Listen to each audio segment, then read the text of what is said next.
आखिर पुतिन का सबसे ज्यादा फोकस मारियुपोल पर ही क्यों अटक गया है? यूक्रेन का दावा है कि रूस अब 60,000 नए फौजियों को इस जंग में उतारने जा रहा है। Військових частин до штатів воєнного часу.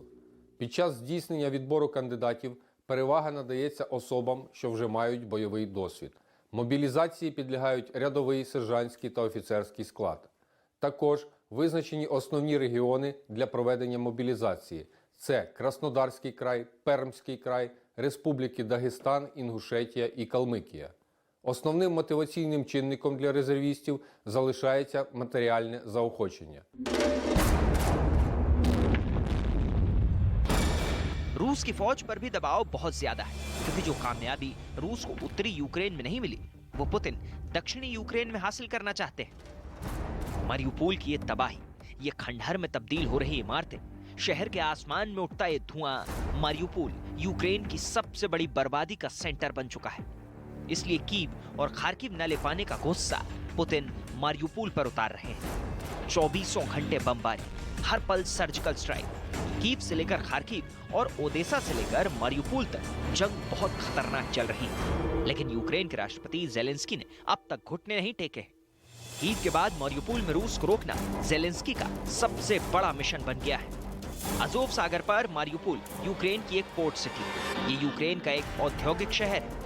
ये क्राइमिया और डॉनबास रीजन के बीच यूक्रेन का एक बहुत अहम शहर है। अगर रूस डॉनबास और क्राइमिया तक लिंक कायम करना चाहता है, तो मारियुपोल पर पूरी तरह कब्जा किए बगैर ये मुमकिन नहीं। जेलेंस्की भी रूस का प्लान समझते हैं, इसलिए नेटो और अमेरिका के मुंह फेरने के बाद अब उनके हाथों में भी ज्यादा कुछ नहीं बचा है। वो अब सिर्फ सहानुभूति हासिल करने वाली स्ट्रेटेजी पर काम कर रहे हैं, ये जानते हुए कि उनके पैरों तले जमीन धीरे धीरे खिसक रही है। The war doesn't let us choose who survives and who stays in internal silence. Our musicians wear body armor instead of tuxedo. They sing to the wounded in hospitals, even to those who can't hear them, but the music will break through anyway. We defend our freedom to live, to love, to sound. On our land, we are fighting Russia, which brings horrible silence with its bombs, the dead silence. Feel the silence with your music. Feel it today to tell our story. Tell the truth about the war on your social networks, on TV. Support us in any way you can, any but not silence. Vladimir Putin की जिद के आगे Ukraine भी डटा हुआ है और इसका नुकसान भी रूस ने उठाया है। उसके कई फाइटर जेट और हेलीकॉप्टर अब भी यूक्रेन के एयर डिफेंस का टारगेट बन रहे हैं। यही वजह है कि अब रूस ने यूक्रेन के ऐसे ठिकानों को निशाना बनाना शुरू कर दिया जहां से वो रूस के विमानों को निशाना बना रहे थे। वहीं रूस बॉर्डर के पास सूमी में बारूदी सुरंगों को हटाने का काम तेजी से चल रहा है। यूक्रेन की फौज ने रूस को रोकने के लिए यहां बड़े इलाके में बारूदी सुरंग बिछाई है और अब इन्हें हटाकर रूस बाकी इलाकों की तरफ आगे बढ़ना चाहता है। यूक्रेन पूरी तरह तबाह हो चुका है। अस्पताल से लेकर यहाँ के रिहायशी इलाके, स्कूल तक बमबारी के शिकार हुए। यहाँ आप इस स्कूल को देख सकते हैं जिसके आसपास तोपखानों ने बड़ी तबाही मचाई है और इसका असर क्लासरूम पर तक पड़ा है। रूस के खिलाफ युद्ध में यूक्रेन की एक बहुत बड़ी कमजोरी वो नकली और झूठा भरोसा रहा जो यूक्रेन ने पिछले कई सालों से पश्चिमी देशों पर रखा हुआ था। जब नेटो और अमेरिका ने रूस पर कड़ी आर्थिक पाबंदियां लगाई तो जर्मनी की हिचकिचाहट भी सामने आई। जर्मनी और रूस के आर्थिक रिश्ते मजबूत हैं। जर्मनी रूस से बड़े पैमाने पर गैस खरीदता है और रूस पर पाबंदियां जर्मनी को भी नुकसान से दूर नहीं रखेंगी। इसलिए यूक्रेन इस वक्त बहुत बड़े चक्रव्यूह में फंस गया है। ज़ेलेंस्की चाहकर भी पुतिन के घेरे से बचने में अब तक नाकाम रहे हैं। वो जूझ जरूर रहे हैं, लेकिन कब तक, ये सवाल यूक्रेन के साथ ही उनका फैसला भी करेगा। युद्ध की विभीषिका झेल रहे यूक्रेन से अब तक 41 लाख लोगों ने पलायन किया है। Slovakia, Romania, Hungary, Poland, Moldova, जिसको जहां जगह मिल रही है वो वहीं जाकर शरण ले रहा है।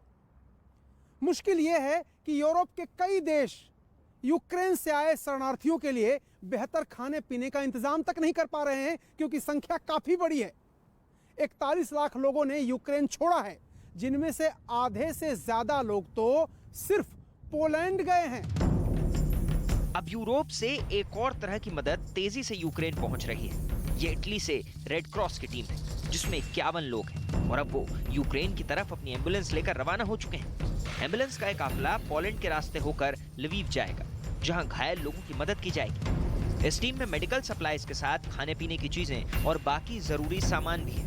ये टीम वहां लोगों का इलाज करेगी और 100 से ज्यादा घायल शरणार्थियों को वापस इटली लेकर आएगी।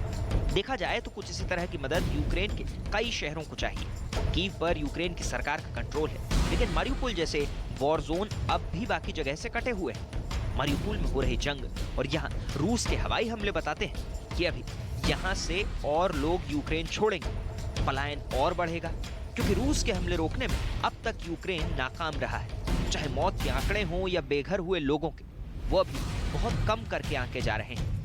मारियुपोल की तस्वीरें बहुत बड़ी त्रासदी का सिर्फ ट्रेलर है।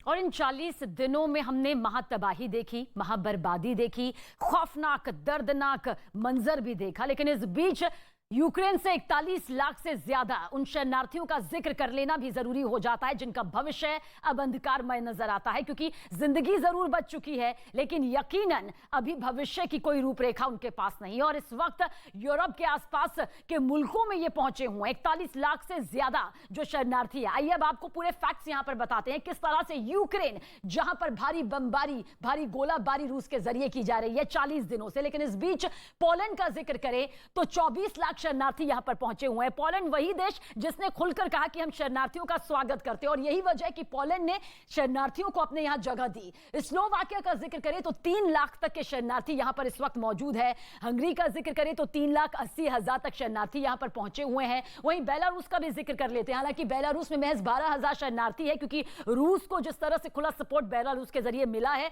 उसके चलते वो विश्वास यहां पर नहीं आ पाया।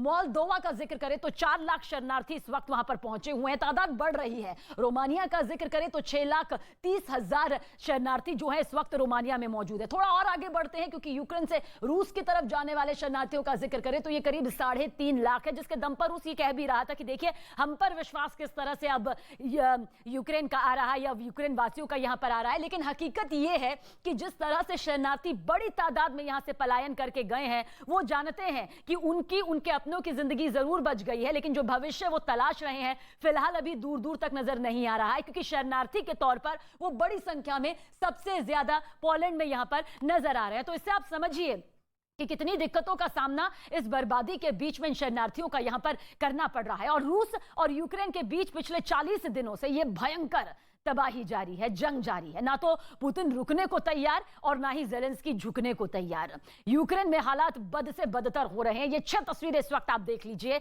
रूसी हमले से पहले यूक्रेन के शहर किस तरह से खूबसूरत नजर आते थे, लेकिन अब ये रूसी हमले के बाद खंडहर में तब्दील हो चुके हैं। हर तरफ आपको सिर्फ तबाही बर्बादी नजर आ रही होगी। चर्नेव का जिक्र करें तो रूस ने यूक्रेन के एक टैंक पर हमला कर उसे ध्वस्त कर दिया, तो वहीं मारियुपोल में एक रूसी फौज ने एक अस्पताल को निशाना बनाया। ओडेसा में रूस ने एयर स्ट्राइक कर उसके तेल डिपो को पूरी तरह तबाह कर दिया। यूक्रेन तो नुकसान झेल ही रहा है, साथ ही रूसी सेना को भी यूक्रेन की तरफ से कड़ी टक्कर मिल रही है। खार्किव में यूक्रेन ने रूसी सेना का एक और फाइटर जेट जो है वो तबाह कर दिया है। कई टैंक अब तक तबाह यूक्रेन की सेना के जरिए किए जा चुके हैं, कई लड़ाकू विमानों को गिराया जा चुका है।